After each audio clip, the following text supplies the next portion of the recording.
You're listening to Season 6 of the Three Angry Giant Fans of the Jet Fan podcast, sponsored by Carolina Beer Temple. Join us weekly as we complain about our team's dismal performances, the shenanigans in the NFL, and other assorted nonsense. We also give our pet peeves and answer listener questions. Check us out on YouTube. Go to our website, angryfootballfans.com, and subscribe to our podcast wherever you get yours. We have a lot of fun doing this. We appreciate all the support. Go Jets and go Giants.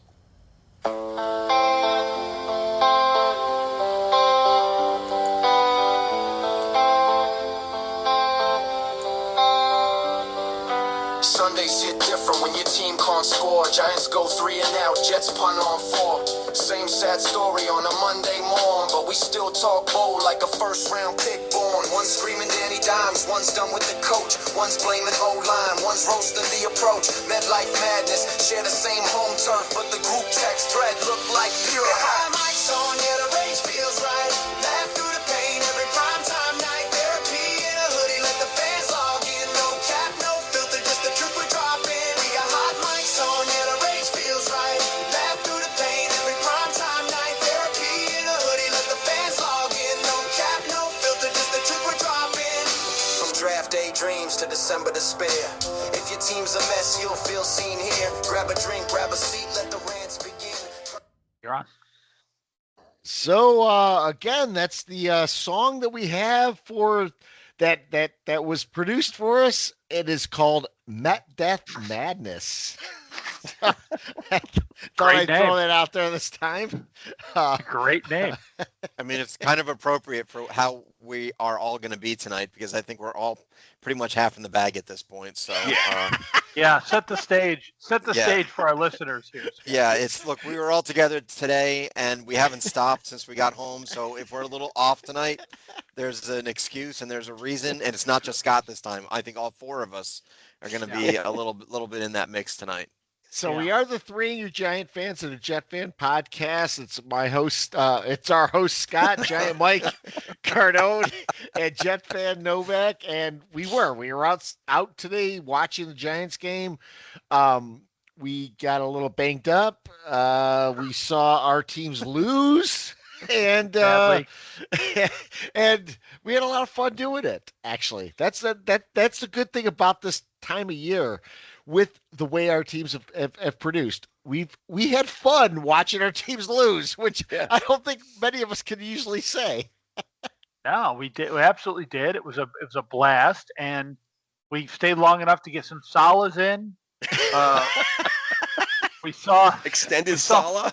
Extended sala. We saw a fat Phillip Rivers go. It was awesome. It was great. There was. Like Jaguars were going up and down the field, and Novak was clapping us like emphatically. We had some like jabronis sign like you're cheering against your own team. I'm like, dude, do not try to enter this circle over here. Don't do it. You have no idea what this is all about. Yeah. Well, he was telling us that like the Jaguars were his like suicide pick or something, and I wanted to say like, of all the things about in my life that I could care about less, it's you and your Jaguars pick.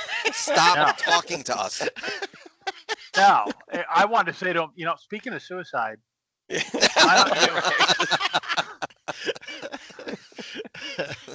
out of here. So before we get into everything, let me give a shout out. So here's one in the Northeast. Hello, Hartford, Connecticut. Population 120,000. It is one of the oldest cities actually in the world, or in the United States, and it's nicknamed the financial capital of the United States, and it's because of all the insurance companies that are there. It's also Hartford, the Hartford, the Hartford Group. It's the home of Rick Mahorn, and also for Novak, Eric Mangini. Hey, Mangini is from Hartford. Mangini, the man genius. The man genius is from Hartford. It's also the home of the Hartford Whalers, who are now the Carolina Hurricanes, which we've brought this up on the pod before. I've been to several Hurricane games. I shouldn't say Hurricane games. I've gone to see the Devils play there. And for whatever reason, it's the only franchise in all of American sports where they still wear the fucking jerseys of like the old franchise. It's absurd. It's because I don't understand any of it. Is so good, man. It's how do you give up on the Hartford Whalers? I mean, I get it. The Carolina Hurricanes, they're great. You know, they've been a good team they've been in. But come on, the Hartford Whale. I mean, they were awesome, man. You got the brass bonanza, right? When he said Hartford, Connecticut, it's the first thing I thought of was dun, dun, dun, dun, dun, dun, dun, dun, dun, dun, dun. Like, come on. Back in Binghamton, we had the Binghamton Whalers for a while, and that song was like it became our national anthem. The brass bonanza. Oh my God. Well, if you go to our sponsor and have a beer, which you should, I'm throwing a little plug in for our sponsor, Carolina Beer Temple. You go to the bathroom, and right in front at the urinal is a big poster of the Hartford Whalers with a Hurricanes thing at the top. So, you know, that always reminds me that the Hurricanes used to be the Whalers. Whalers. I mean, that was a big deal back in the day. And that was actually a cool logo. Those Whalers uniforms were awesome. Yeah, they were. There's no doubt. Any U.S. professional sports team that has gone away, the Whalers are the best one. Absolutely. The Whalers, oh my God. They should never have left. Yep.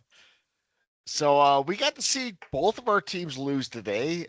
Giants played the Skins and weren't even competitive, which we all predicted the Giants would win, not only going away, but emphatically.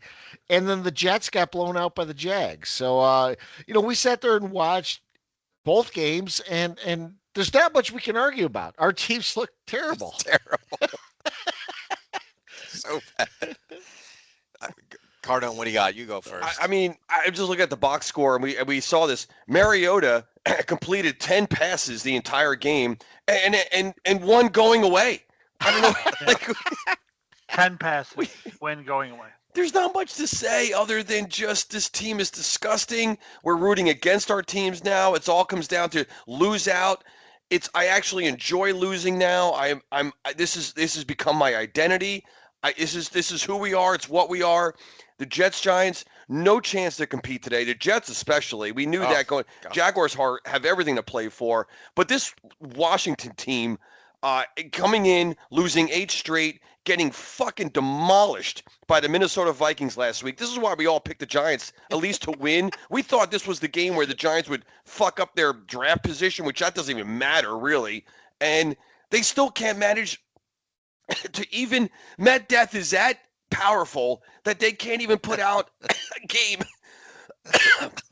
I'm choking here. Oh, God. It's all right. They can't even compete at Met Death. They can't. Nope. It was, no. I mean, half the stadium was empty. It was gross. Like the Giants couldn't get anyone involved. They couldn't move the ball. And the Commanders were, well, you guys tell the stat because I mean, that's the greatest story that we saw of the whole day. Apparently you can run on the Giants better than anybody in the history of the league. Going back to the 1930s. The Cincinnati Reds. I mean, we saw a stat today, fellas, that is beyond comprehension. The Giants give up more yards per carry than any team in NFL history. And we're not talking about Super Bowl era, okay? The only team worse than Giants, by the way, by 0.2 yards, it's close. Yeah. Is the 1934 Cincinnati Reds. All right. So apparently in 1934, that was a football team. Now the Giants, the Giants just passed, by the way, to move into second. The 1950 New York Yanks. Again, a football team. And all right. So I'm not saying I didn't just shorten Yankees. The name of the fucking team is the New York Yanks. All right. So 1934 and 1950 and the 2025 New York Giants slot in neatly between there because every other team has figured out how to fucking limit teams to 4 yards per carry. Oh we've gone over, guys. We've gone over a lot of grotesque statistics while we've been doing this thing. That means if a team playing against the Giants just sticks the ball into their running back's hands, they shouldn't even face a fucking third down. They will shouldn't never face a third down. If you go by the averages of 5.8, no one should ever get a third down against the New York Giants. They shouldn't. No, or you shouldn't get a guy past third base if you're the Cincinnati Reds or the New York Yankees. Send them. Send them.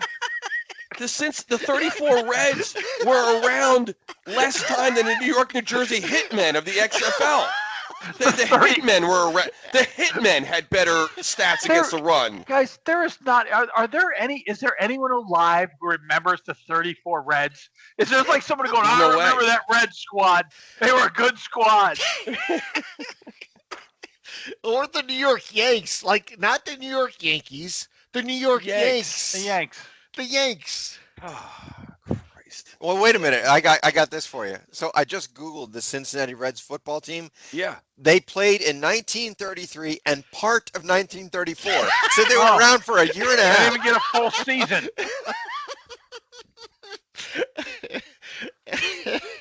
And Novak and the Yanks were an NFL football team that played in 50 and 51. So they were around for 2 seasons. This is what the 2025 Giants are up against. They evolved from the New York Bulldogs. Their mascot is a fucking little bulldog. Like, I don't. Shut it down. Shut it down. The New York Yanks, their home field was Yankee Stadium, and in parentheses, and sometimes the Polo Grounds. What does that mean? Like, If they someone just else showed was up at playing Yankee there Stadium that like, oh day, shit, there's a Yankee game going on today, so let's just fucking. Like, we'll go down the street. it's like a pickup. It's like when you're kids and you drive around, or you ride around on your bicycles looking for a fucking field to play, pick up football on, kill the guy with the ball. Do you want to hear the key facts about the Reds? Yeah. Their home field was at Crosley Field, which is now Great American Ballpark site. Their performance was called an anemic offense, holding records for lowest scoring totals. And they folded in 1934 for failing to pay league dues, so the St. Louis Gunners took over their schedule. And they were slightly better than the 2025 Giants and stopping the run. Or worse. I mean, that team couldn't stop the run so hard they fucking folded. All right. And we are right behind them. We are nipping awesome. at their heels. They just quit playing. They said, no, fuck, we can't. We're not playing anymore. That's the best. I love the fact that the Giants are in the same category of a stat with 2 baseball team names of football teams. That folded after a year and a half. Throw in the St. Louis Cardinals, and we got the trifecta there. This is how disgusting this is Giant franchise is right now. This is it. Oh my God. So Giants lost to the Skins. Not a lot to break out there. We talked about it. Mike mentioned it. Like, Mariota didn't do anything. Giants didn't do anything. Dart really didn't play well. We had a little bit of an opportunity to come back. Dart threw an interception, and after that, game was over. There wasn't a lot to break down in this game. No. The only thing we're looking for here, right? The rest of the season, guys, is about Jackson Dart, right? That's all we want to see. That's all we care about. And he didn't look great today. He did not look great today. I mean, I'm starting to get a little bit concerned because, yeah, he gives us the best chance to win. But his best plays are when he tucks it and runs it. I don't love that. I don't want another version of Justin Fields. I mean, he still throws a great ball. I mean, he threw 2 great balls today that were dropped. Of course, Slayton, and then I forget who dropped the other one. But those were key game-changing plays if those balls have been caught. But it's concerning. It's concerning. And we're in this area where we're like, do we play him and expose him to this nonsense, or do we put him on the shelf? And You guys know me. I've talked about this before. I say play him. I play him into the ground. I don't care. But I don't know. I don't know. I guess in some mind this could be a damaging period for him. I mean, I don't know. He's got zero help out there. The best player on the team outside of him is Wan'Dale Robinson. And listen, Wan'Dale Robinson is a really good slot receiver, really, really good slot receiver. But he should not be your second best player on offense, including the quarterback. I do say this though, like this is the dilemma we talked about at the when we were talking today. Dart could win a couple games here going down the stretch. Do we want him to win games? Because he might be able to do that. No, and we're sitting there saying we want to lose out now. No, we're not. We're not, guys. We're not. If we do, we just lost to the Washington Redskins at home, who had lost 8 straight games, and again just absolutely got dismantled by the Minnesota Vikings, who are a very mediocre team. 31 and dick last week. So we're not winning any more games. And we don't want to win any more games. We don't. Guys, we talked about this today. We're done. Don't win. I don't want to win. We thought this was the game where they were going to mess up the the draft slot and all that stuff, whatever. We're not winning another game. We're not. So Dart, whether he plays or not, we're not in the league. We're just not in the league. Yeah. And for our listeners right now, and this is one of those rare weeks again where I don't know how, there's nothing, what's there to talk about with this team other than get this season over with, get rid of everybody, Koo missing more field goals, another fucking punt return slammed down our throat. The special teams coach needs to get fired. More people need to get fired. More players need to get cut. Slayton. All these guys, keep Dart and pick a few other guys, and that's it. There's nothing to talk about.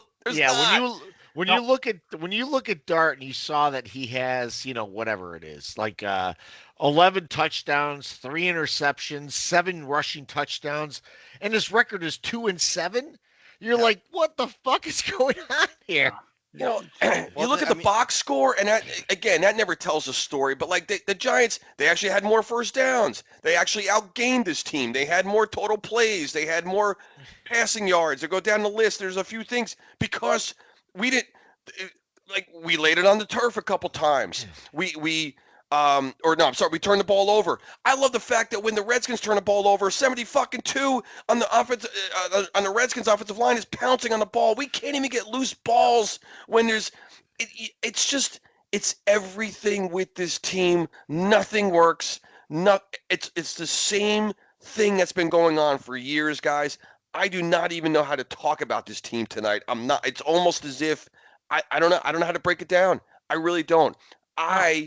Like Cardone, I'm at a loss for words. I really am at a loss for words on how to talk about this team. I am. I said to you guys right before we left tonight, I was like, listen, I want you to lose out too. Because if you don't, the Raiders are going to jump you and be in the number 1 spot and take the quarterback I want. The Jets, if you lose out and you're the number 1 pick, the Jets will offer you this. They will say, you take our pick at 5. We'll give you our second-round draft choice, which is like 33, and then we'll give you one of our number 1 picks next year. Why would you not want that?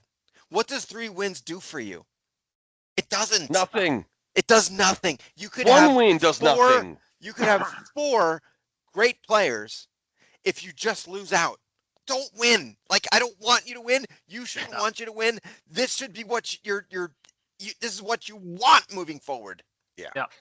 And I've said before, I'm the biggest advocate in the world for I'm not tanking. I want to win as many games as I can because the draft is a crapshoot. I know if we had gotten the first pick last year, we'd have Cam Ward right now. We've been all over all that.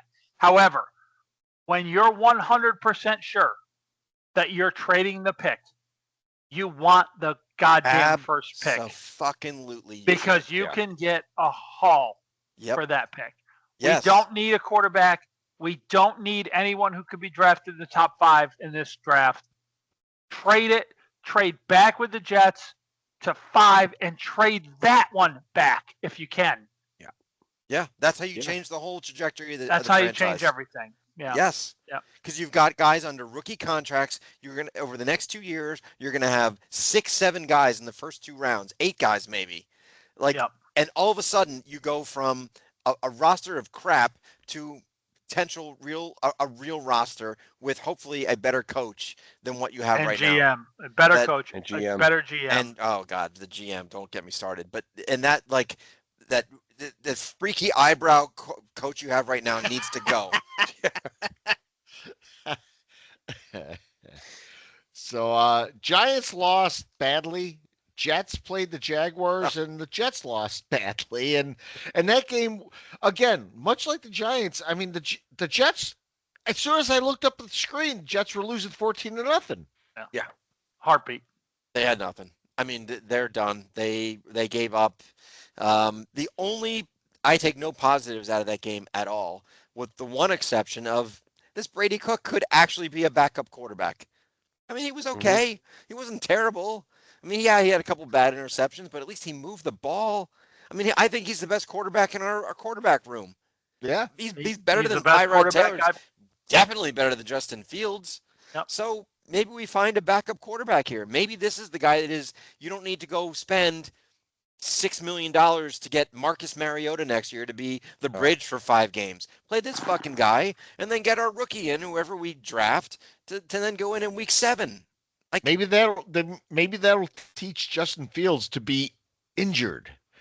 He's not injured, nor is Tyrod Taylor. I mean, I'm not saying the Jets are tanking, but I absolutely 100% believe that those guys are not injured, and this is their way to we're not tanking, but we're not going to put our best foot forward. Yeah, those guys aren't injured for shit. Justin Fields is fine. He's not injured. So look, they got their asses beat. Their defense was terrible. They couldn't stop anything. They couldn't stop any third down. I mean, we watched the game as best we could. They couldn't move the ball very well. Breece Hall didn't have anything. Brady Cook made a couple nice throws, and he did score 20 points. Yeah. I'll give him that. But no, they're done. They're mailing it in. They just can't wait for the season to be over, much like myself. Trevor Lawrence had 6 touchdowns, 5 in the air, 1 on the ground. 6. Yep. And that glorious bastard with his hair. It was really just a kick in the nuts to me, because this is the guy that back in 2020, I've said this 1,000 times in this pod, I'm going to say it again. I was begging for the Jets to lose out because I wanted him so bad. I thought Trevor Lawrence was going to be the next rate quarterback. He looked at today. I think he's probably a little underrated. He's actually got the right players around him and the right coach for him. He's going to turn into one of the top 6 or 7 quarterbacks in the league, I think. I thought that for a while. I think Trevor Lawrence has gotten to that point where people are like, Trevor Lawrence, this guy's a bust. He hasn't done anything.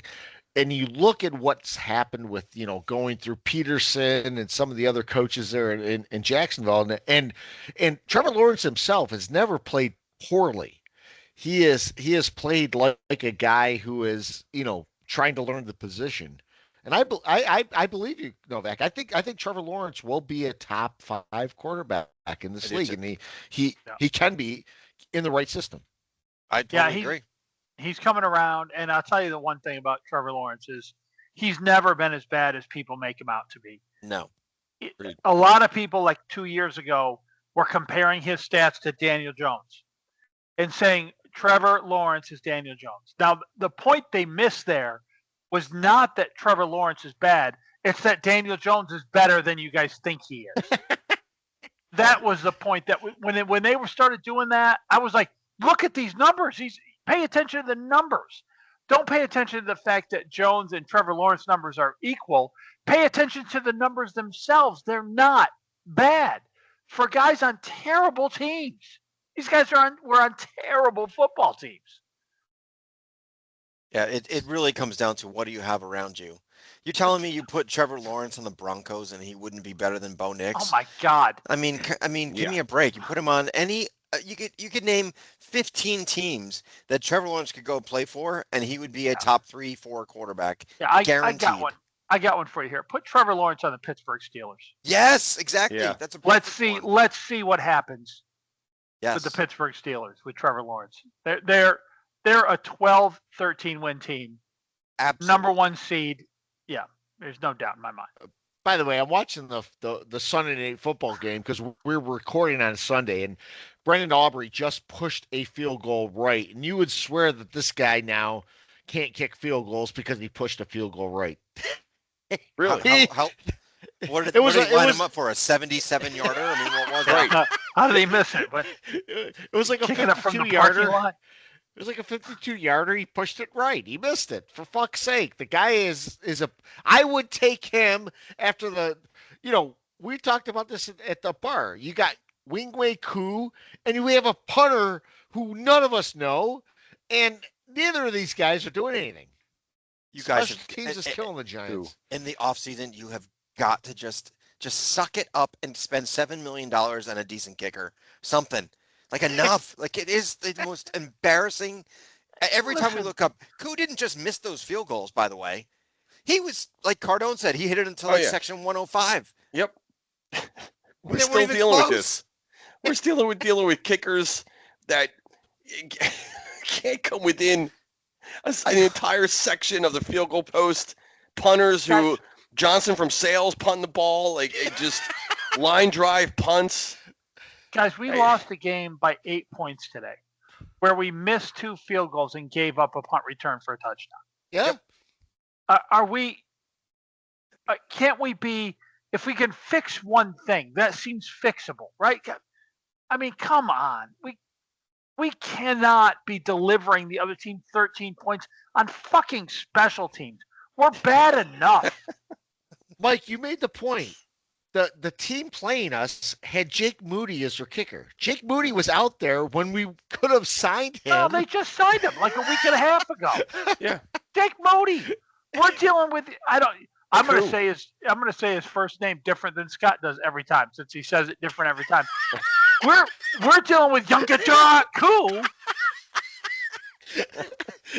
And Jake Moody just was like got caught and picked up by another team in the meantime. Is our hand off the wheel that bad that we can't be like, hey, Jake Moody, he was pretty good. Why don't we bring him in? There's 2 guys out there that I get mixed up, and this is gonna sound terrible, but it's Cairo Santos or Eddie Pinheiro. Neither of those guys could have played for the Giants. They didn't, and we can't sign them. And there's the point is there's field goal kickers galore out there. And we can't get a guy. We can't get a guy. The Saints had their European exemption guy just nailed like a 65-yarder against the Panthers. Yeah. Today. Yeah. It's like you put on a Jet or Giant uniform and you can't make it fit. Well, Nick Folk is actually pretty good, but our roster extension guy can't do shit. He couldn't make an extra point. It's unbelievable. How is it possible? I don't know. We're a professional football team. This team has won 4 Super Bowls. Like what has happened to us?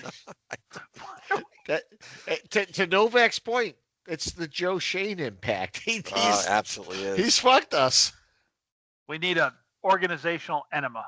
Yes. So, Mike, before we go to the organizational enema, let's look at our predictions. Are you sure? I think we need to. I'd rather go to the enema. All right. No, we did. I mean, we all have the same record this week because we all picked the Giants because we're brilliant, and we all picked Jacksonville because we are brilliant, and we all won our lock. So Cardone had the Eagles, who won easily today. I had the Texans. Cost had the Eagles. Novak had the 49ers. Salah, and so we all advanced there. So we all went 3-1 this week. And keep in mind that last time you came on, we were watching the clip. Yeah. Oh yeah. Yes. Let me go back to that. The clip won that game, unfortunately, or else I would have had a big lead in this whole thing. But unfortunately, they played the Eagles. The clip won that game, and I think I have accounted for that here. So okay. So New records are. Yeah, they were my upset. The clip last week. Yeah, Same. everyone got that one going. So, Cardone was 42-10. He goes to 45-11. Man, that's impressive. That's really good. It really Yeah. is. Cost was 39-13. He is going to 42-14. That's Yep. good too. I'm also going to 42-14. And Novak goes to 41. Ooh, I'm only a game back. Only a game And- back there, Novak. You 17. got a shot. Yep. Ooh. Wait, I'm gonna keep betting what you guys do until last week, and then I'm gonna switch it up. I don't know if this includes that clip game or not, but I'm not going to do it on the air. So I'll figure it out for next week before I go. But it's all very close. It's all very close. The So records this sound week- really good, but let's be honest, it's just pick against the Jets and the Giants. It really it. is. I mean, We have the easiest job in America. And then the only time we ever fuck up is when we pick either the Jets or Giants to win. Yeah, that's true. Like that's the only time we ever mess this up. All right. that's it. So we're going with Cardone. We got the Vikings at the Giants. Yeah. Go. Jets at the Saints. Yeah. Like Novak just said, he said I can't pick either one of these New York teams. I mean, it's just they're that gross. There's no way I want to lose out, so I have a vested interest in losing for the Giants. If they what they just it doesn't matter. How you want to break this down? Giants lose. I got the Vikings winning 30-20, so I got them winning by 10. So give me the Vikings 30-20. The Jets going down to New Orleans. I mean, New Orleans. It doesn't matter what. Again, it doesn't matter what the Jets do. They're not beating anybody right now. I can't, with any confidence, pick that team to beat anything. I have it as a close game. I got New Orleans. I just wrote down a score. I got New Orleans 23-16 over the Jets. And then my lock, I was fumbling around with a couple different teams, but it looks like I'm going with, I think I have the Texans beating, who the hell are they playing now? I just lost it on the screen. I have the Texans too. They're playing the Raiders. Yeah, I the believe. Raiders, I think, right? At home? Yeah. The Raiders are just disgusting. Oh, So awful. I give me the Houston Texans at home with that defense against the hapless Raiders. So I got the Giants, Jets both losing, and my locker the Houston Texans. Here we go. Nice. I want to take the Texans. I can't. I just took them last week. So, Cost, you're up. So same thing. I got the Giants against Minnesota. Giants could win this game. I don't think they will. Minnesota's not good at all, but for some reason, Justin Jefferson, who has done dick this year, is going to have a 200-yard game and 2 touchdowns, and JJ McCarthy's going to all of a sudden be like, oh, look at this guy. He could be the future for the Vikings. So Such a good call. we're getting our asses kicked. We're going to lose 31-10. I would say 31 to Dick, like Cardone would like us to say, but with Dart, we're going to score some points. So 31-10. That is such a good call. That, by the way, that Jefferson's going to have a huge day, and huge people are going to be jerking off about JJ McCarthy after this game. Yeah. That's a brilliant call. You're spot on. We're going to be calling him 6 or whatever the fuck he wants to be called. Whatever 9. number it is. 9. 9. So Jets against the Saints. I'm going against the grain here. Jets are going to win this game. The Saints fucking suck. Tyler Slow might win a game here and there, but the Jets are going to beat the Saints. Jets are going to go into New Orleans and win 21-17. And my lock is Houston. All right, I will go next. Yeah, I don't. I mean, I was of the mind. I picked the Giants last week. I was of the mind that the Giants were going to finish this season strong. I thought they were going to win today. I thought they were going to give Minnesota a hard time. We still got the Raiders on the schedule. I thought the Giants were going to win some games down the stretch. They're not winning games down the stretch. They are a piece of shit team. And especially from what we've seen from Dart in the past, he's been okay. He's been fine. When he runs, he makes yards. He was awful today, guys. That is you can't sugarcoat that, okay? And I know he's a rookie. He's got 7 starts. These games are going to happen. I still think he's going to be great, but he was dog shit today.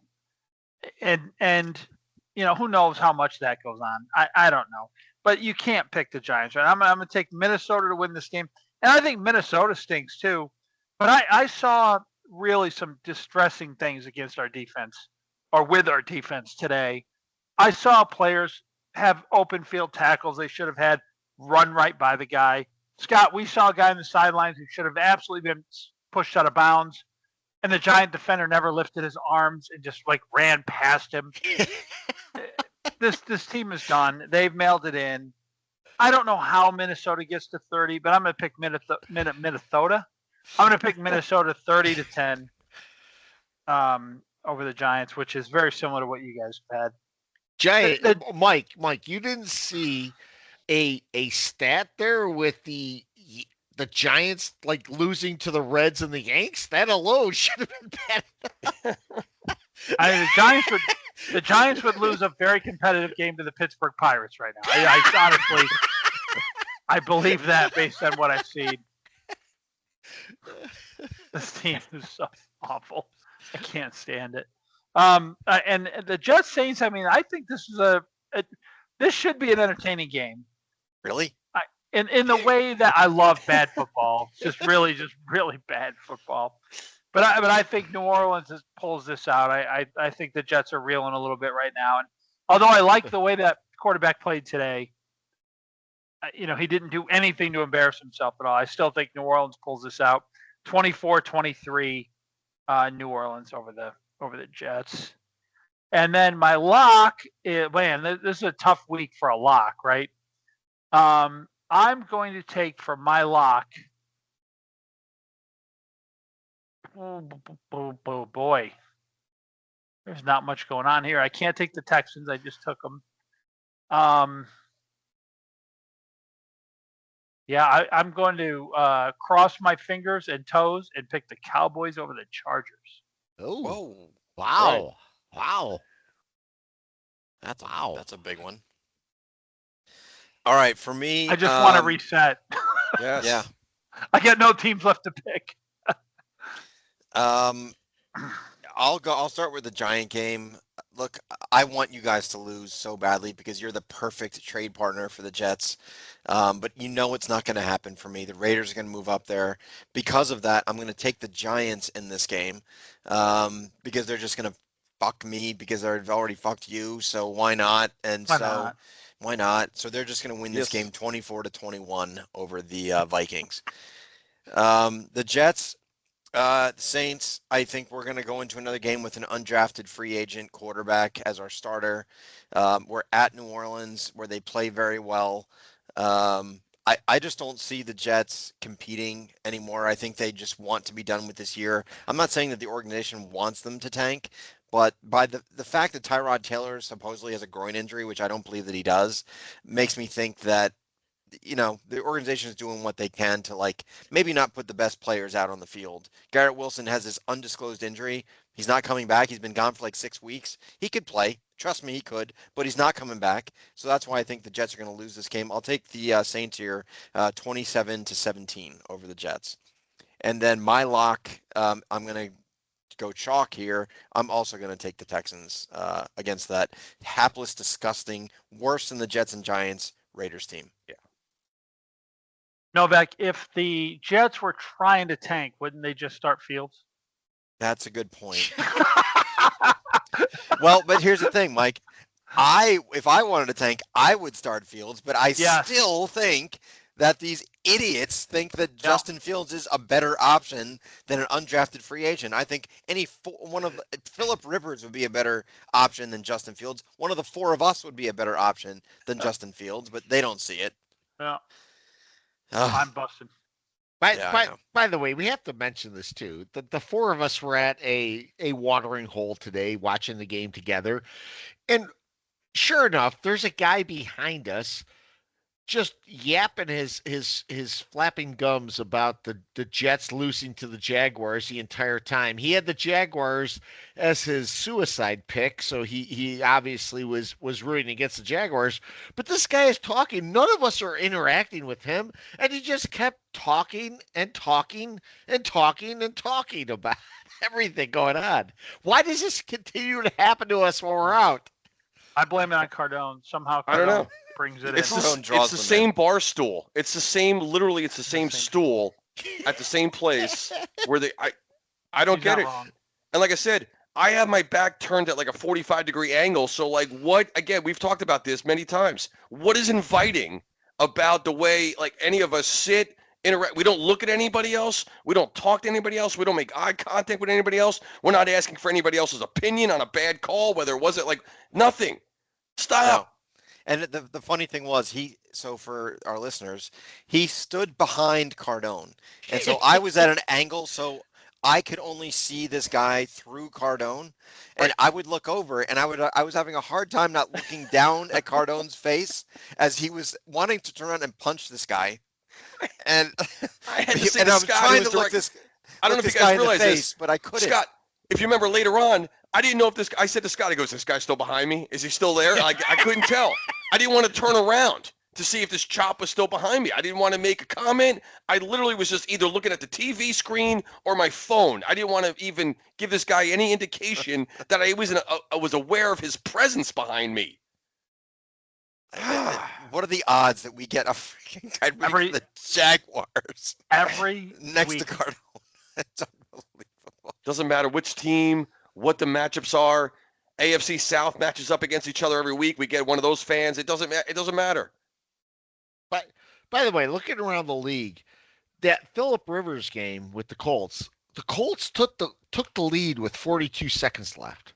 They went up 16-15, and the Seahawks came down and kicked a field goal with 11 seconds left to win.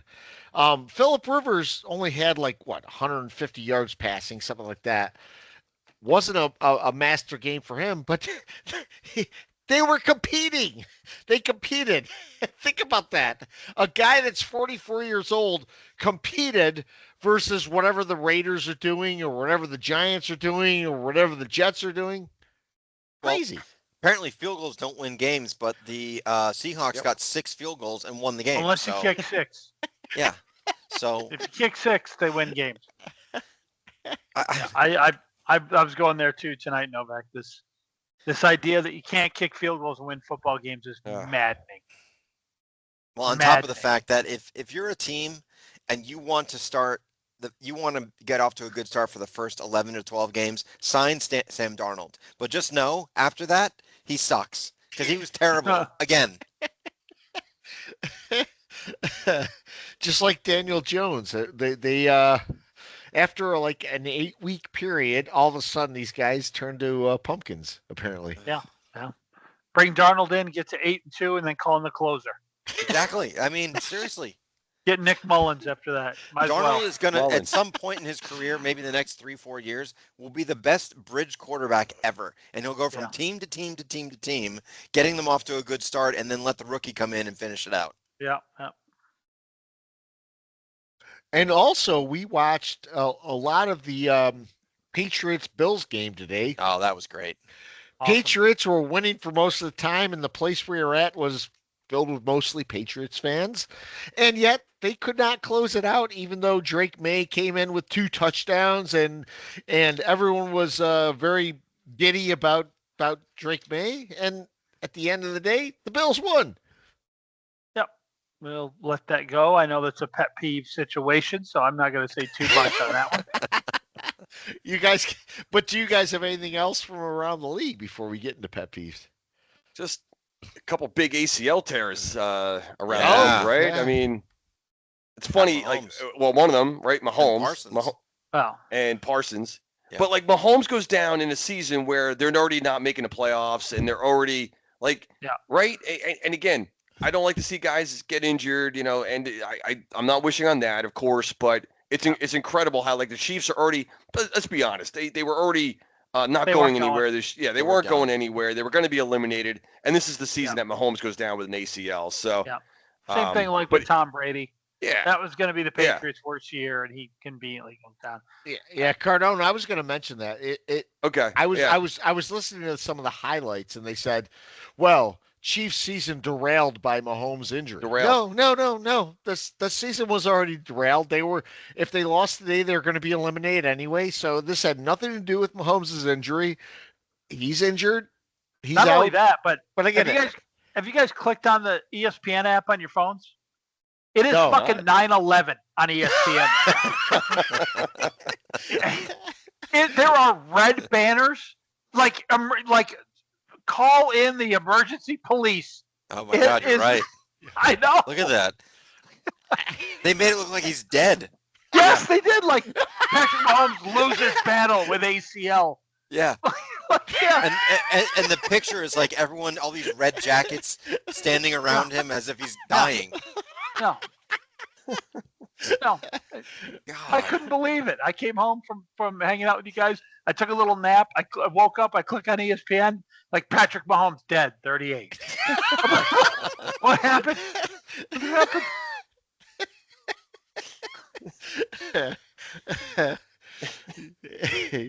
Where were you when Patrick Mahomes tore his ACL? You guys got anything else from around the league? I don't think so. I mean, there wasn't really anything. I'm looking at the scores. I mean, nothing really that big of a deal. I mean, yeah, sure. The Rams beat the Lions. Great. I mean, pretty standard, right? Yeah. So we're, as we're recording on a Sunday night, which isn't usual, the Vikings are beating Dallas 17-14 midway through the third quarter. But I will mention this. So we'll go into pet peeves. My pet peeve is this. We saw Bijan Robinson, and I do like this. I like the fact on a Thursday night game on Amazon Prime, they do the whole round table thing. We thought it was cheesy when the Giants played and they had, Scatabo there and everything else with him ripping his shirt off and those guys doing that. We had Bijan Robinson on talking about a game that he played as a kid. It was called Smear the Queer. Mm-hmm. And we've all played a variation of this game, kill the guy with the ball, smear the queer, whatever you wanted to call it. But he said smear the queer, and immediately everyone's like, no, it's get the carrier.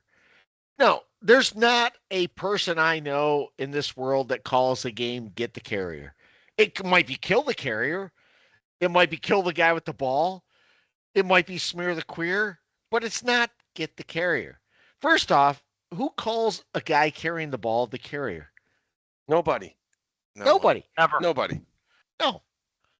And Bijan Robinson is forced to apologize for saying smear the queer, which is it's the game he played. That's what we called it back then. I'm sorry if it's insensitive to people. That's what we called it. We called it smear the queer. You tackled the guy with the ball. It was not derogatory. It was get the guy who had the fucking ball. That's it. Tackle him. And it would have been better if he said kill the guy with the ball. We're talking about killing someone. And I mean, if you're right, I mean, at the end of the day, isn't that worse? Exactly. Yeah. No, killing someone is way worse than smearing them. Yeah. Last I checked, I'm not sure. Don't know any. Yeah.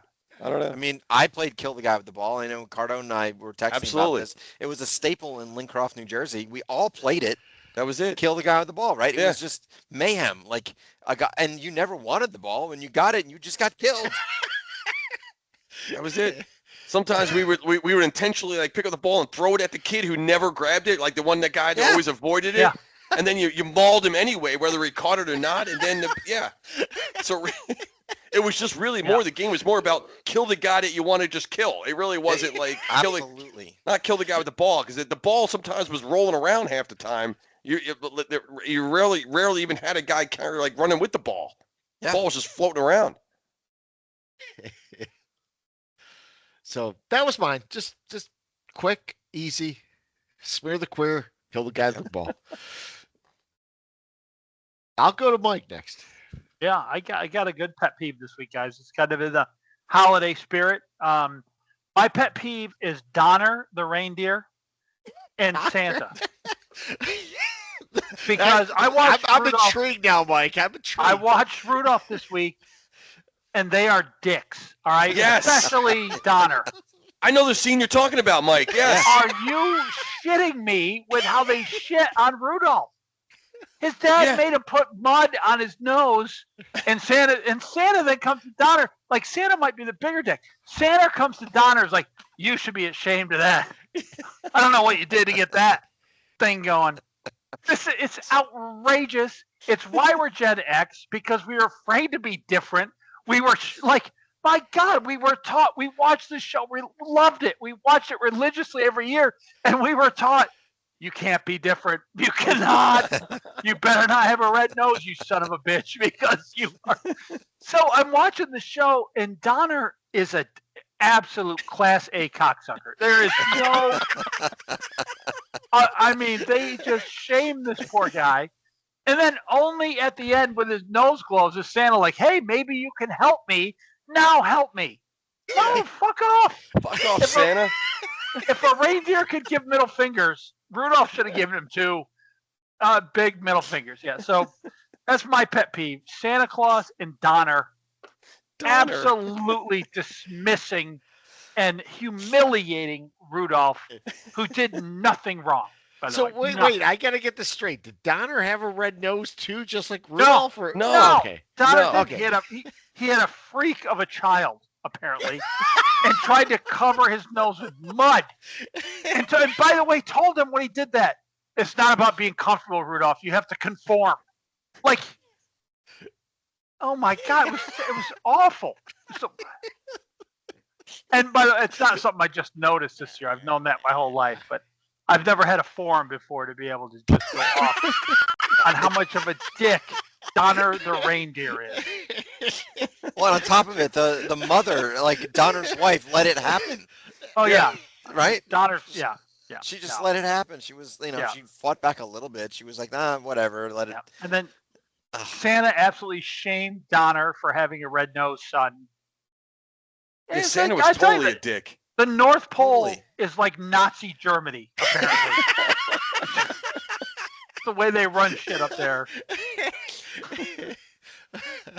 1934 Gestapo tactics up in the North Pole. 1934, the same year the Reds were allowing 6 yards of carry. When Rudolph was getting shamed by Donner, the Reds were absolutely getting demolished. The Reds were getting, just gashed. Yeah, 7 yards of carry. Now we just need something to happen in 1950 when the New York Yanks were doing the same thing. The Yanks. Poor Yanks. Well, that was when Charlie Brown. We already talked about that. That's right. The guy can't grow hair. He's getting the football pulled out from him. He's getting rocks at Halloween. Who the fuck is like not even like an adult and is bald with a single just a single thing of hair on his head? You leave Charlie Brown alone. Poor guy. That poor cat. He's got a black cloud that follows him around. He's only got one shirt. It's a yellow shirt with a black stripe on it. Leave him alone. Big giant pumpkin head. I empathize with Charlie. Novak, pet peeve? I'll have a quick one, which was not football related, but from today. Like when you give an order, like I hate when you're giving the order and someone doesn't write it down. Because inevitably 90% of the time they get it wrong. And like it's not a big deal, but I said to the guy, I was like, I want like, and this is stupid, but I was like, I like extra celery. Kill me. I like it. I'm like, I'll pay extra for it. It's fine. Just give me extra celery for my wings. That's all I'm asking for. Comes back, doesn't have it. And I can't be the dick that says, you forgot the extra celery for $2. Like, so I have to suffer. I'm like, great. So now I don't get what I wanted. I knew you weren't going to get it right. So just write it down. Write it down. So I didn't get that. But my pet peeve really is my favorite, and I've used him before as a pet peeve, Ryan fucking Clark. Like, I can't take this guy with the Sharon Moore thing. He thinks he's smarter than everybody, and he's going to use code words to push the narrative. And he said that, Sharon Moore really hurt a community of coaches, which you know what community he's talking about. He didn't hurt a community of coaches. And he said that, Sharon Moore had an obligation to this community of coaches. And I say, no, he had an obligation to humanity.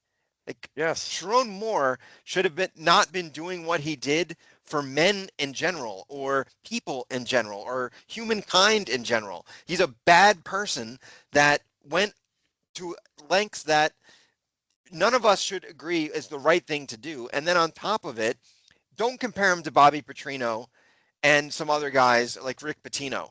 They didn't threaten to kill somebody. No, they I'm didn't. sorry, they didn't. Yes, they cheated. Yes, they're bad guys. That's terrible in its own right. But they didn't threaten to kill anybody. This guy went to someone's apartment and threatened to kill them. It's a different scenario. So don't sit here and tell me that he's not going to get the same second chances as Bobby Petrino and Rick Pitino and a couple of these other guys that did. And I had such a hard time with Ryan Clark and his like pompous, and then he's quoting scripture on top of it. Stop it. Go away. I hate this guy. Go away, Ryan Clark. Yeah. No, that's a great one. It's a good one. We talk about things, and I hate to delve into the race thing because people make things about race a lot. There's a situation in Charlotte where there's a local brewery here where one of the brewery owners raped and was found in a bedroom with a 13-year-old girl by the parents of the girl.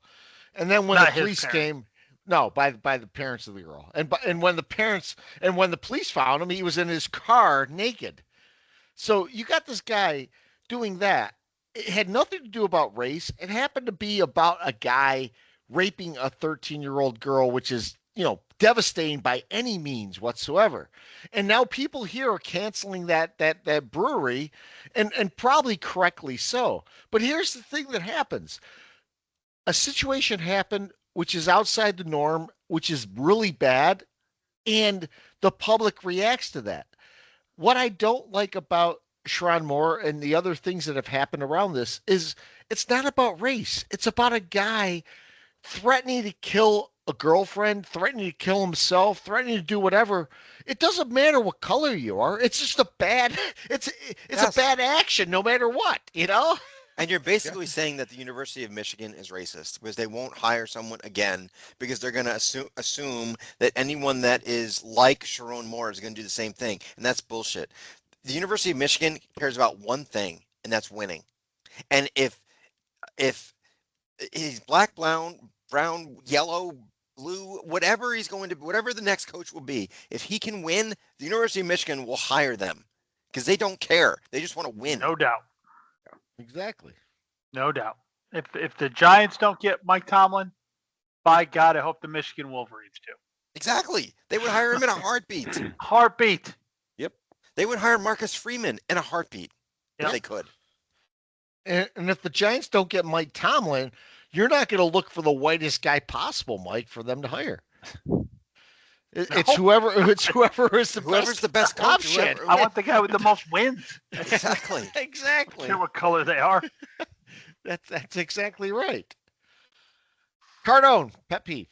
Yeah, so we touched on this a little bit earlier, but the four of us got together for the games, and we are intensely watching our two disgusting, deplorable, hideous, grotesque 3-11 Jets and 2-12 Giants today, right? And we're watching every play. We don't miss a play. We're into the games. We're watching other stuff, but we are watching our teams through thick and thin.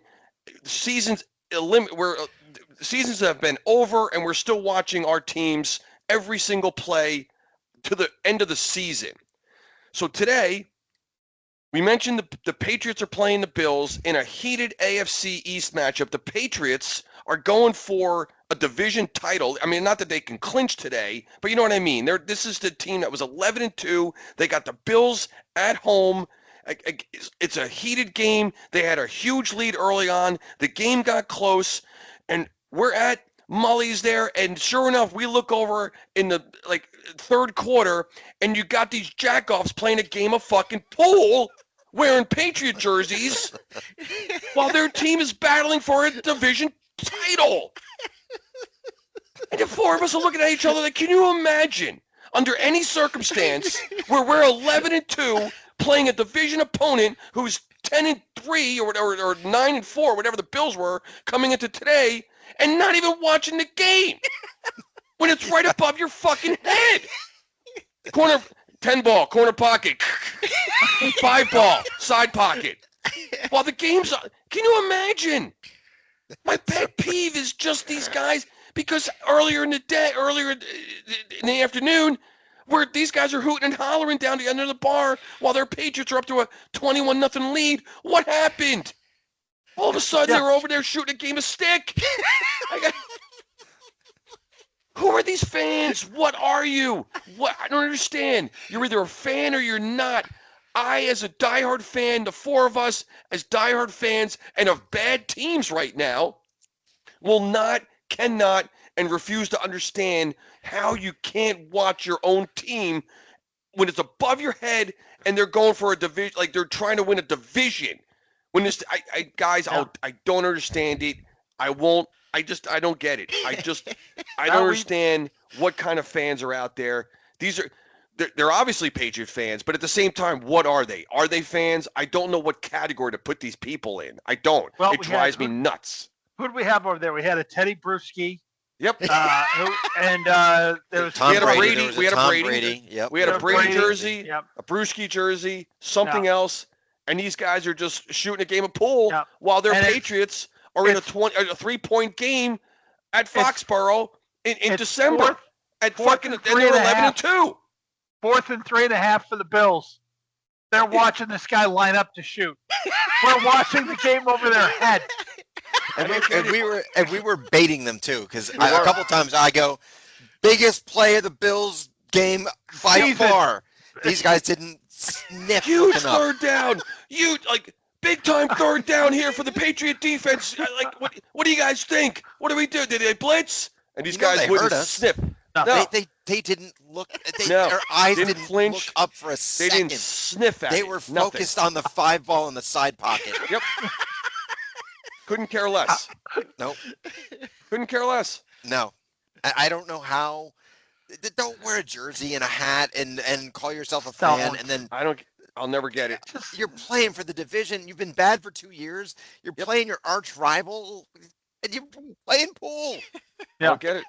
And those are the first guys banging their chests at work Monday morning. Yep. Oh, they're absolutely. the first guys. You know they are. They are. My Patriots. They're the first guys. Oh yeah. I'll never get it, man. The Giants have 2 wins, and we're microanalyzing what the fuck is going on in the third quarter of a third down play. When we're down 15. It's ridiculous. Absolutely fucking ridiculous. I'll never understand it. Never. Cost is over there going, if we score a touchdown here, we get the ball after half. Get the ball at halftime. Yeah, Scott is like Mr. Positive because he was still he thought you guys had a chance with about 3 minutes left. Well, onside kick, we still got a chance. We still got a chance. We're still alive, baby. Hey, I was right about the halftime thing. We almost came back in the third quarter if it wasn't for and we got our touchdown before the half. We also gave up 10 points in that. In a minute 5, we gave up 10 points. The funny thing was, before we even talked about those guys playing pool, I looked behind me and I thought to myself, oh, this is a Cardone pet peeve right here. And sure enough, 4 hours later, it is. Rack 'em, boys. The guy standing behind us really pissed me off because he was the one every week talking about the Jaguars as his suicide pick, and then he just disappeared. But he wouldn't shut up for the time he's behind us. He's like, oh, you guys are fucked. Oh, look at this. What the fuck is going on here? He was giving me crap because I was like mockingly cheering for the Jaguars. He's like, what kind of fan are you? I'm like, dude, just get away. Like, again, you don't know what's going on over here. Just trust me. You have no idea what we're doing. Get out of here. Now, at least we got the Whopper situation figured out, Cardone. Before we got there, we had the Jets on the wrong channel. The Giants channel was going to be switched over to another channel 5 minutes before the game started. So we got Cardone. nothing to see here. Nothing to see here. We Nice. got it all. We got it all situated. Man, You got the before you Whopper got remote there- all working correctly. Before All right. you got there, Cardone, I was so nervous they had fucked it all up. I'm like, we gotta fix this before Cardone gets here. We can't let this stand. First thing you do when you buy one of those places as a restaurant manager, first day of training, work the Whopper and get all the learn how to change a fucking channel and learn how to put a 4:00 game on. Learn where Fox is. Learn where ESPN. Learn where all the networks are immediately and have them on, remote and whatever. Have them on the last channel. A lot of places do okay because they have like all week and then Sunday morning to get the 1:00 games going. It's the 4:00 games that Trying blow to switch their to the fucking 4 mind. o'clocks. They Brutal. can't get to the 4:00 games. Can't do it. So we got some questions this week. Peacock, who is feeling better this week. All right. Peacock is under the weather last week, but he's given us some questions this week. He says, Giants have the first pick. Do we take Mendoza or do we trade Dart or do we trade out of that position? We are trading out of the number one Trade position. out. Trade out. Trading out. Yep. Get as much shit as we can for that number one pick. We don't need a quarterback, Peacock. We don't. We got Dart. So that we don't need, just trade out and get as much freaking collateral as you can as far as picks. Anything we can get. 2, 3, 4 number ones, whatever it takes. Whatever As much as someone we will give can. us. Take the best offer to get out of there. So I gave you guys a preview at the bar earlier today about this next question. So if we could play Santa Claus and poach one player from the league and put him on our team, who would it be? So I'll go to Mike first. Yeah, it's funny. I had a problem with this because it's like my answer is it for right now or is it like for next year when everyone's healthy? Because like for right now, right, Scott had mentioned CeeDee Lamb. Like, yeah, I'll take CeeDee Lamb. But if we have Malik Neighbors, we don't need CeeDee Lamb. I mean, so I'm going to answer this question as if we're talking about the Giants as a whole team. Scadabo's there. Lamb is there. We got everything going. I want Max Crosby. That's the guy I want on my team. He is hell on wheels. And not only that, but guys, we saw today what Abdul Carter is capable of, right? He was a menace today. He was great today. Yeah, so it might say it's overkill at one position. What do we do with Thibodeau? Whatever. But Max Crosby is the one guy to me who disrupts games. And, eventually the Raiders stink enough. They're going to like trade him for a 5 and a 2, right? Eventually that's going to happen. Yeah. This is what happens to these teams. So, yeah, he's the disruptor I want. And now you guys are both going to get better answers, and I'm going to change mine. But that just coming off my initial, that's what I thought. Cardone.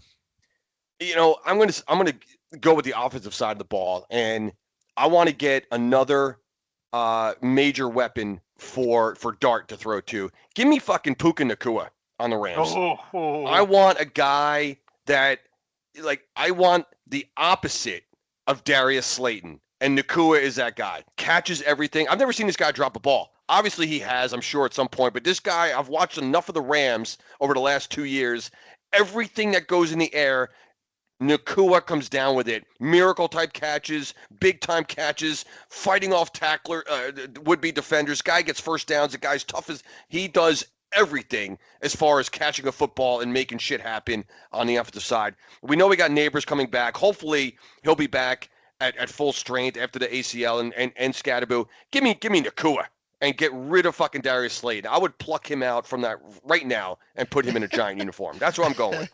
I know we need other shit and this and that. Give me another freaking give me a big time receiver and give me Nacua.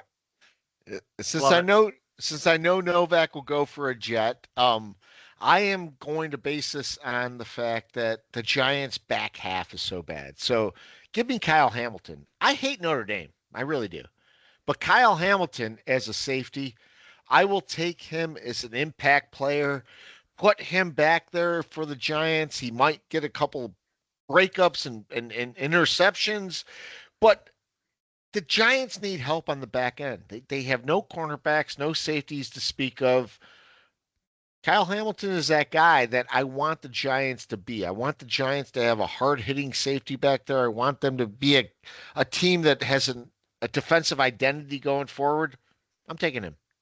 Yeah, I love it. Not bad. The Giants are missing right now. We're missing our what was his name? Sam Garnes. Sam Garnes. We're missing our Sam Garnes. We're missing our Terry Kennard. We're missing that guy. And I agree with Scott today. We both pointed out that Newbin and Phillips are good players. They're both good players. But we need we need a hammer back there. Novak. Well, I had about 15 Miller Lights and it's about 2:30, so I had to hit the bathroom. What was the question? So the question is, if you could play Santa Claus and poach one player from another team? Yeah. I mean, to me, I need a quarterback, right? So to me, there's not a better player that I like more than Josh Allen. The Dick? I thought you'd go for the Dick. No, why would I? I had him. I don't want him. It's already had all the Dick he can handle. Exactly. Yeah. You don't want Dick? No? I've had enough All right. Dick. No, Josh Allen. I mean, it's not even a question. I would do anything. I would trade away our whole roster for him.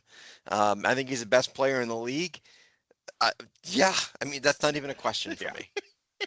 So, Peacock also asks, eggnog, thumbs up or thumbs down? And I'm gonna mention this because I hated eggnog until I had something called Purity eggnog, and I had Purity eggnog in New York, and the thing was like every time you would go to buy it, it would be like $11 for like this, the quart size or whatever, the half-gallon size. And every time you went to buy it, the cashier would be like, really? Is this right? It's $11. I don't know if this is right or not. And I'd be like, I don't know. It was like drinking pure cream. It was like melted ice cream in a jug. I don't like eggnog. I like that eggnog.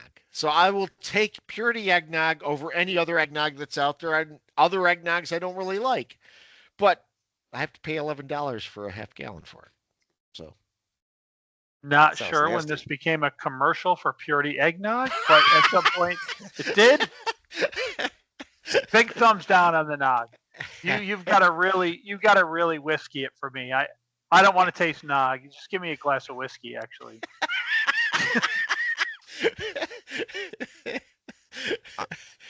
No. I mean, I'm indifferent. I mean, it's okay once a year. I would have one drink of it, but I mean, anything more than that is gross. No. No, I think it's disgusting. I don't. What is it? Like, what the fuck what is eggnog? I really don't even know what it is. Again, you're right. One time a year around Christmas. No, it's gross. You clearly haven't had Purity eggnog. I guess not. I'd rather just drink Bailey's right out of the bottle. I drink Purity eggnog in the morning. I realize I've just had 420 calories in 2 sips. Yeah, right. Like a Frosty with whiskey in it. What was the discussion at the bar today? Someone was talking about whiskeys. I think he was asking what whiskeys were there, and Eric was talking about. Well, I got this. I can't remember what the conversation was. It was like the guy was. I have found a whiskey that I enjoy, and it's called Southern Star whiskey. And I asked Eric about it. He's like, "You want me to get that?" Or I'm like, "No, I didn't want you to get it. I was just mentioning it." He's like, "Well, I had it. It sucks." I'm like, "Oh, yeah, fine. Don't get it. I don't care." Yeah. And then he walks away. And the other bartender's like, "Eric's got a shitty whiskey palate, dude." Like, so I don't know. Maybe I enjoy if you're in the North Carolina area. There's a whiskey called Southern Star. It's distilled in Statesville, North Carolina, which I know sounds weird, but it's really good whiskey. Unless you're Eric. Absolutely, yeah. So my friend Mike asks if anyone has watched Hard Knocks in the NFC East and wondered about seeing Kafka's speech. to the team. I saw a clip of Kafka's speech to the team, and it was less than inspiring. That's all I can say. But other than that, I really haven't watched the Hard Knocks part. Cardone, I've have you watched it. seen this thing? No, I haven't. I've You not need watched to go. You need to Yeah. go see it. it. All right. There could not be a less inspiring Oh, fire up speech that sounds about right. I've ever. I mean, it is. If I heard this, I would be like, I quit the NFL. I mean, it was. It's. We're gonna go and kick their ass. It's like, no, this is not. Just sit down. This guy's done. He's not ever going to be an NFL coach.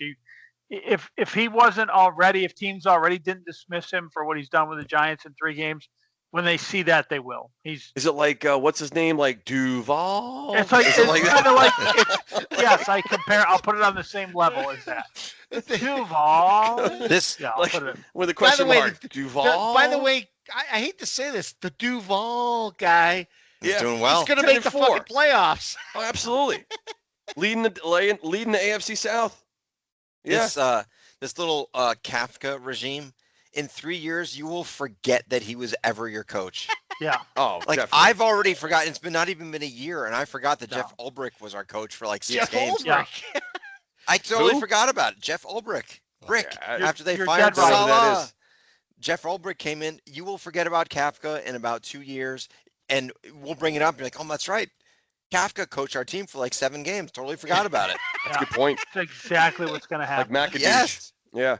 Well, McAdoosh was at least a coach for the full year. This guy's like an interim. You'll forget about this guy guaranteed in a year, 2 years. It's true. That's a good point. The stupid ass eyebrows. It's like when everyone's like, we should hire Spags. He was here before. I'm like, Spags was our head coach? Like, yeah, that happened. He was for 10 minutes. He actually was. So Mike also asks about the Colts. He said, are there no QBs other than Phillip Rivers? And I will say this. There is a QB out there from Indianapolis other than Phillip Rivers. Jeff George. Andrew Yuck. Well, Andrew Luck. Andrew Yuck. Andrew Luck. But, I will take this. Rivers came back, which means that he delayed his Hall of Fame enshrinement and possibly could vault Eli into his place. All I have to say, like, I agree with that, and I'm happy about that. I have to say this. If Phillip Rivers was getting in this year, like, if that was going to happen, I would have raised holy hell. Yeah. If he gets in on his first ballot and Eli didn't, are you shitting me with that? So, But anyway, he we don't have has to to worry wait about 5 more years now, right? Isn't Yeah. that how it, Yeah, he's got to he wait. has to, right? Wow. Yep. Damn. I mean, have you seen Andrew Luck though? He looks like he's been running on the treadmill ever since he retired. The guy's like 110 pounds. He couldn't play. Haven't At seen least him. Rivers got Well- some meat on his bones because he's fat. But I mean, Andrew Luck is like a pencil. Well, if I look at Electronic Arts or whatever, EA and Madden, it looks like Rivers is 320 pounds. I don't know what Luck would be. Have you seen the depiction of Rivers from EA? He's got a tiny head and a gigantic body. He looks like he's Jared Lorenzen. The Pillsbury Like a- Throw Boy. Pillsbury. Looks like a yeah. walrus.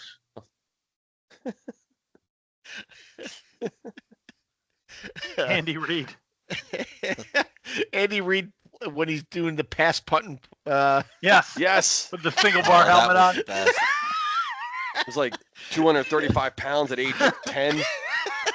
With the helmet that like it just looked so. The Sean Landetta helmet. He wasn't even Andy Reid back then. He was Andrew. Andrew. Reid. Andrew. So my buddy Mike also asks, should the NFL have relegation like soccer does? And look, relegation is a really sticky thing when it comes to American sports because we don't have, other than minor league baseball, you don't have the infrastructure to support it. No. You don't have the infrastructure to support a minor league in football because you don't have lesser leagues to be able to say, okay, this secondary league could promote a team up to the top league. You just don't have it. It's a little bit different from like soccer in Europe where you have 3-4 leagues and you have a club that could start in your local bar and play and things like that and join up.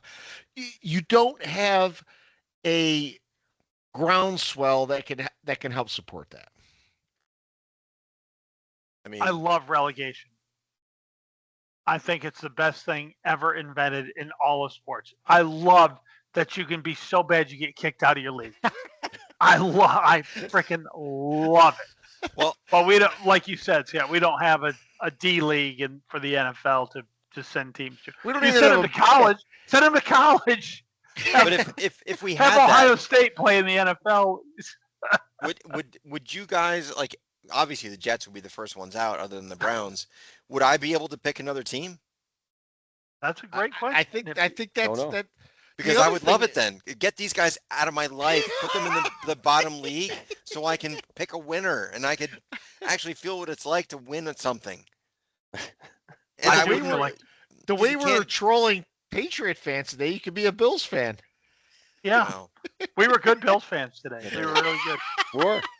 We did the Let's Go Buffalo. We had the whole thing going. those Patriot fans were insufferable. They were the worst. They didn't pay attention for shit.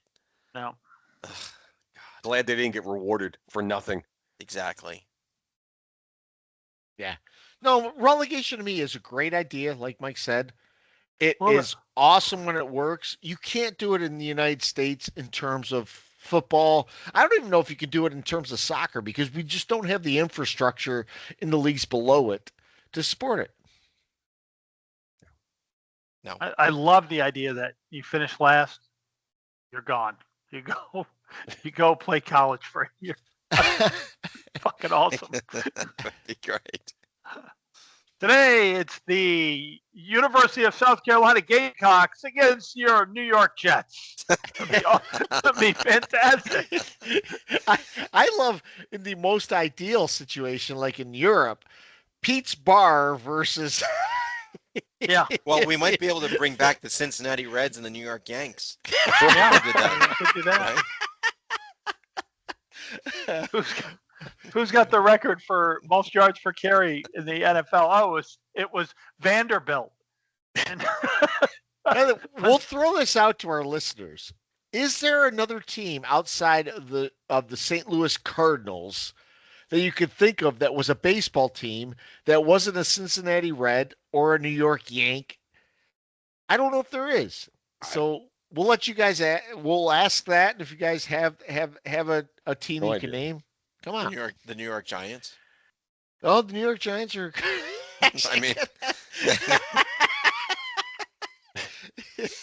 I mean, there was a New York Giants. There was a baseball New York team. Giants baseball team. You're right. Exactly right. You guys got anything else for this week? No, I don't know where Mike went, but no, I got Mike nothing. disappeared. I'm here. Cameron. Oh, Yeah. So yeah. So we'll be back next week, wrapping up the Giants of Minnesota and the Jets and Saints, and talking about the haplessness of our teams. But guys, we'll be rolling into Christmas next week, so Yeah. we'll have some holiday goodness to talk about. that's right. Right on. All right. Have a good week, y'all. All right, All right. guys. Bye. See ya. See you.